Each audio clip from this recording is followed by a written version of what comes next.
অষ্টমীৰ দিনা সন্ধিয়া আৰু আমি গোটেইকেইটা ওলালোঁ তেজপুৰলৈ পূজা চাওঁ বুলি। আহিয়ে কেতেকীবাৰী পূজা মণ্ডপ সোমালোঁ। তাত জুবিনৰ ফটোখন দেখি ইমান বেয়া লাগি গ'ল নহয়। এইখন ফটো গ্ৰেনেৰে বনাইছে আৰু এনেকৈ সোমাই আৰু এতিয়া পূজা মণ্ডপত আৰতি প্ৰতিযোগিতা আৰম্ভ হৈছে। অকণমান আৰতি চালোঁ। চাই মেলি ইয়াত এখন প্ৰদৰ্শনী পাতিছে। প্ৰদৰ্শনীখনো চালোঁ। ইমান ভাল লাগিছে প্ৰদৰ্শনীখন চাই নহয়। আৰু নৰ্থ ইষ্টৰ 7 বাই ভনী থিমটো লৈ পেলাই প্ৰদৰ্শনীখন পাতিছে। এনেকৈ প্ৰদৰ্শনীখন পতাৰ বাবে আৰু পূজা মণ্ডপটো ইমান ধুনীয়াকৈ বনোৱাৰ বাবে ইয়াৰ কৰ্মকৰ্তালৈ বহুত বহুত ধন্যবাদ থাকিল। আমি এই ষ্টেচুবিলাকৰ সন্মুখে ফটো উঠিলোঁ, বহুত এনজয় কৰিলোঁ। শিৱাংশীয়েও খুব ভাল পাইছে আৰু চাই মেলি গোটেই ঘূৰি পকি আৰু এতিয়া অকণমান টাউনৰ পিনে যাওঁ। আৰু মানুহ বেছি, ইমান দুখৰ মাজতো বাৰু বেছি মানুহ নাই যদিও এইখন পূজাত অকণমান মানুহ পালোঁ মই।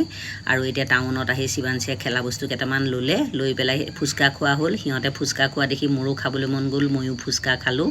সুস্মিতাই আকৌ এনেকৈ ফুলি চুলি দেখি সি ফুলি চুলি কেইযোৰমান ল'লে।